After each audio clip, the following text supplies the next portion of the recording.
Welcome to Episode 8 of The Crisis, a day-by-day account of Britain's 1931 crisis brought to you 90 years on.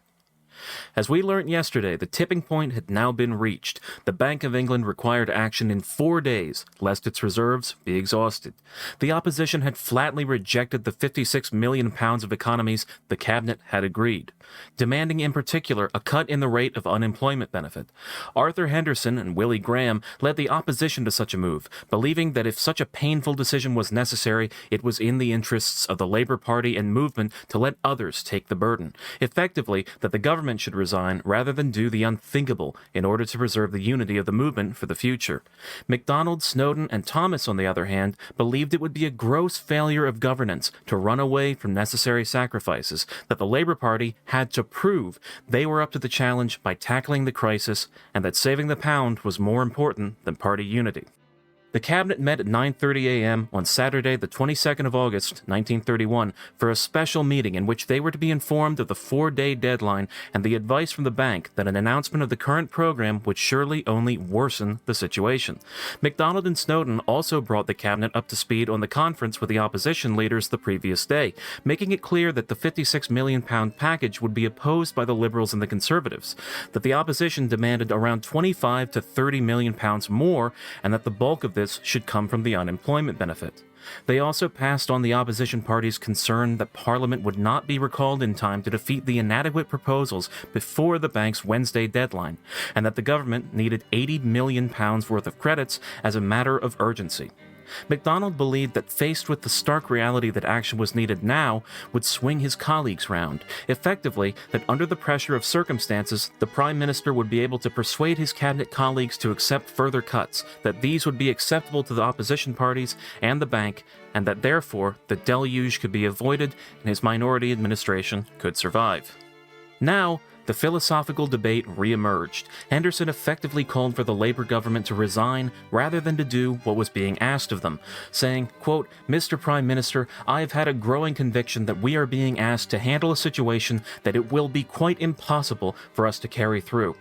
That conviction is stronger now than it has ever been, and you can think of it what you like. The sooner the position is ended, the better, so far as I am concerned."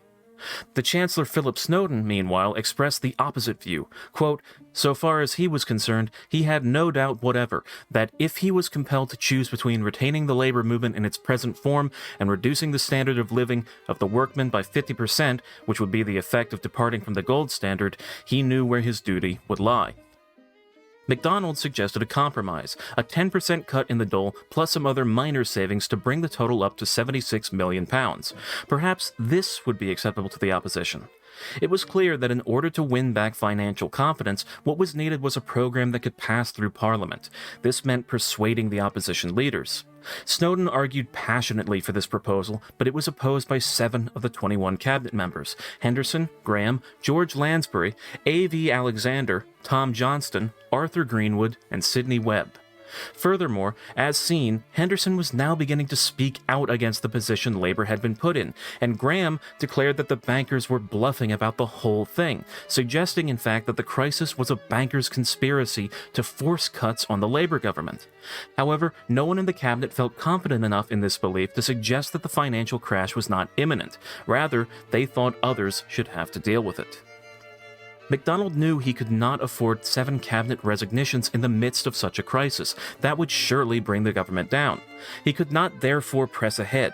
Instead, he suggested to his colleagues the proposal the opposition had talked of the previous day, an all-party coalition, or national government, to deal with the emergency, which would contain a nucleus of Labour ministers. He argued this would be preferable to a purely conservative government that would hand all power to their opponents. Jimmy Thomas immediately seemed favourable, but Henderson immediately spoke out against it in strong terms. As Beatrice Webb, wife of the colonial minister Sidney Webb, recorded in her diary, quote, "JRM raised the question of a coalition government, some of the Labour cabinet ministers remaining in office. This, he intimated, was what the King desired and might propose. This proposal Henderson and other members hotly rejected. The impression left was that JRM, Snowden, and Jimmy might consider it. A good riddance for the Labour Party, I said." All the evidence is that MacDonald was disheartened by the strong opposition to the coalition idea, and therefore, for the time being, thought it would be impossible to have an all-party government, given so much of the Labour Party would be against it. Therefore, he attempted yet another maneuver to save the current Labour government. He suggested that he might pitch the £76 million idea, essentially the agreed £56 million plus the 10% cut in the dole, to the opposition leaders. The cabinet permitted him to do so on the condition that this was simply an inquiry, not a commitment on their part to such a program. MacDonald clearly believed this would strengthen his hand. If he could win over the Conservatives and Liberals to £76 million worth of cuts, he could return to the cabinet with light at the end of the tunnel, and throw down the gauntlet to the 7 rebels. Accept it, and we have resolved the crisis. Reject it, and the government will collapse, and the pound will be endangered.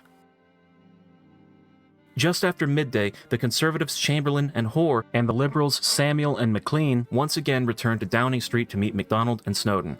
The Labour ministers explained the new £76 million programme, and the opposition more or less accepted, so long as it restored international confidence, despite the fact they had rejected £78 million as inadequate just 2 days before. Chamberlain's calculation was that £76 million plus the crucial 10% cut in unemployment benefit would be enough to get a foreign loan, and he preferred that a Labour government have the responsibility for carrying out these unpopular measures, writing gleefully that Labour would be, quote, irrevocably split and shaken to its foundations by having to carry out a task so odious to their own supporters.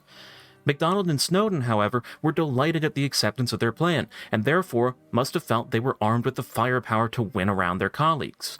The cabinet reconvened at 2:30 p.m. and were informed of the positive outcome of the opposition conference. The Prime Minister now proposed to put the £76 million to the Bank of England and asked them to sound out the Americans as to whether this would be sufficient to secure a loan, and the cabinet accepted this course of action, agreeing to meet again at 7 p.m. on Sunday to hear the reply from New York. Far from dictating policy, the Bank of England was highly disappointed by the latest proposals, but, given it had cross-party backing, hoped it might yet succeed in winning foreign confidence. They agreed to communicate the program to the Americans. The first responses looked good, and therefore, by Saturday night, it appeared that the Labour government might survive. However, the hardcore opposition in the cabinet, Henderson, Lansbury, Greenwood, and Johnston, were determined to resign no matter what New York said, and they met privately that night to prepare for their next move. Snowden perhaps sensed that the government was doomed, writing to his constituency party that night that he intended to retire at the next election. In the early hours of the morning, MacDonald conferred with his closest political friend and ally, the Dominion Secretary J.H. Thomas. His daughter Sheila made some scrawled notes. The two of them considered, quote, all this sentimentality about workers is trash. Rather, Henderson was, they believed, simply maneuvering to make himself party leader. In the situation, there were 3 options. 1. Resign along with cabinet and lead opposition, but opposition would be insincere as he, MacDonald, wants drastic economy, moreover, hostile following. 2. Prime Minister of coalition government, this is what the king wants, would have to face whole antagonism of labor movement, seeming desertion of principle and playing for office, lose hold of party. This is what a certain person, i.e. Henderson, wants. 3. Resign leadership, be independent member below gangway. Both Prime Minister and J.H. Thomas inclined to support this view. Must make statement to country, carry unemployment reduction, and resign as not complete agreement. No cowardice, no playing for office. Adherence to principles. Effectively, MacDonald could resign and remain a much diminished Labour leader, voting against a budget package he believed was necessary to save the country. He could accede to the King's wishes and head a national government, but in doing so, give Henderson control of the Labour and bring great odium on himself. Or, he and Thomas at this stage seem to have favoured effectively becoming independents, supporting the economy proposals, but in so doing sacrificing their leading role in the Labour movement. Therefore, while most believed on the night of the 22nd of August that the situation had been saved, the men at the top of the Labour Party knew better. A terrible split was coming that would go down in party folklore. Thanks so much for watching episode 8 of The Crisis. If you enjoy what we're doing, make sure that you drop a like because it really helps us out, and if you're not already, consider subscribing to never miss another episode.